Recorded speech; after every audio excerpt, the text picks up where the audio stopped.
Hello, mayroon na naman umorder sa atin, isang 4-in-1 car wash bendo. Bali ito customize button uli, double wash button uli. Ayan. Yung huling video natin na may umorder, itim naman yung frame nun. Ito silver. Silver yung kinabit ko. Tapos ito, tumatanggap yung coins nito, piso, 5, 10, tsaka 20. Bago tsaka luma pwede siya. Ayan. Tapos umorder din si sir ng hose reels para sa foaming. Ayan. Quick release din yung nozzle natin. Tsaka isang hose reel para sa air blower.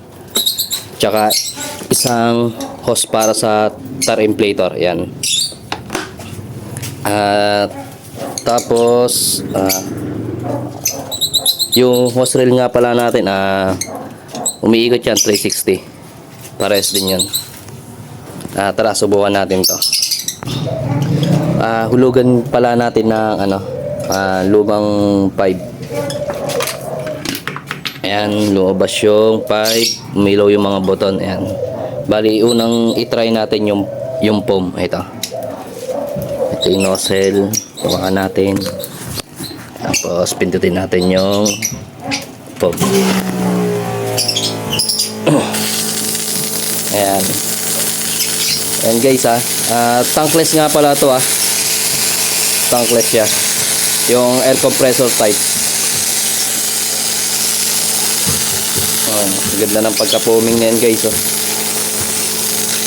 tankless to tankless guys yung foaming machine natin, air compressor type.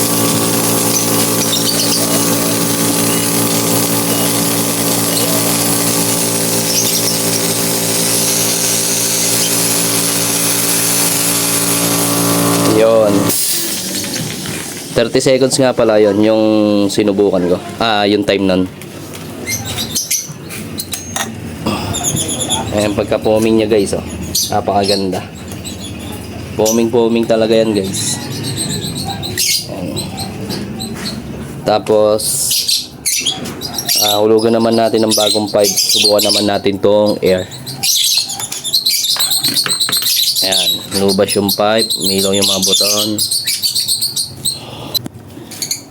Ngayon pindutin natin yung air para subukan natin itong air blower.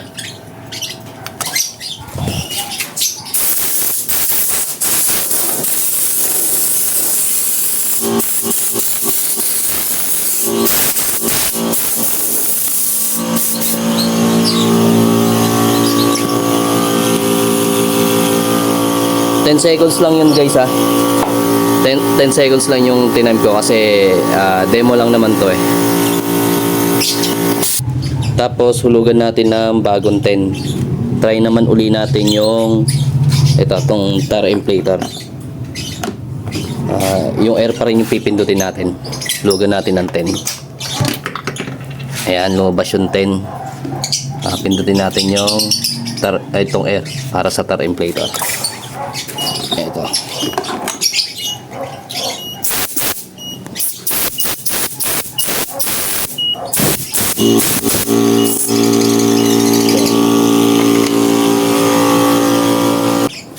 Bali, 10 yung hinulog natin yung bago. Pindutin natin itong check balance kung nandiyan pa yung 5. Ayun yung 5 na.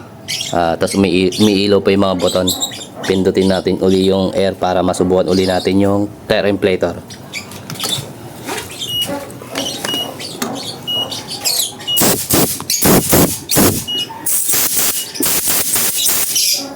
Yan, tar inflator yan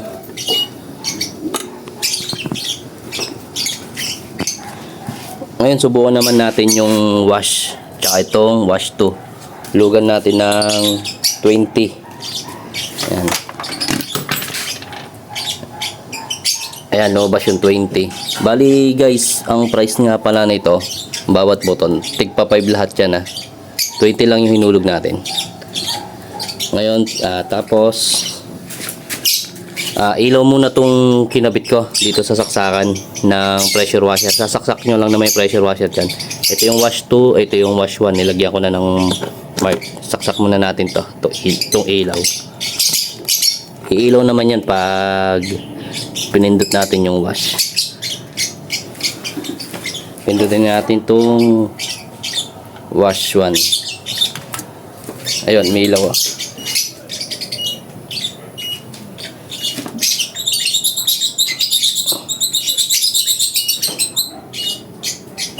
Ayun.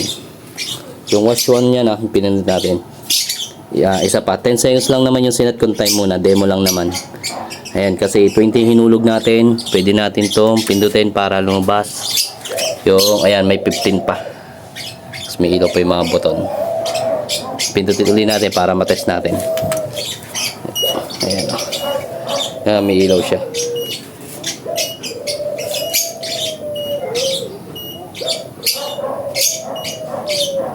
Yun.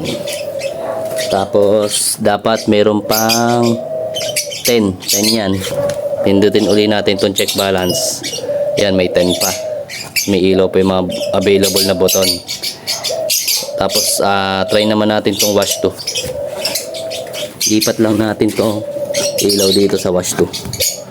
Yan. Pindutin natin itong wash 2. Yan.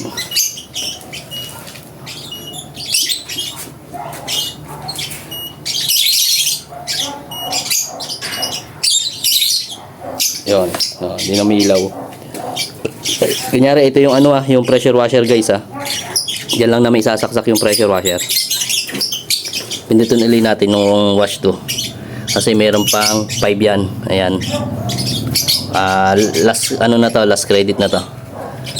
Ayan, di na may ilaw yung mga buton. Ayan.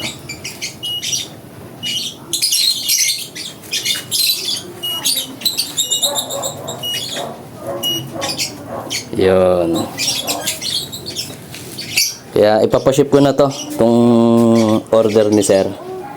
Customized na double wash button, isang hose reel para sa foam, hose reel para sa air blower, tsaka isang tar inflator. Yan. Ayan na siya. Okay na to. Papaship na natin. Tapos ano nga pala ito Formica na. Formica na yan. Hindi na pintura yan guys. Tapos naka-frame ng silver, alloy silver. Yan. Ganda Ganda guys.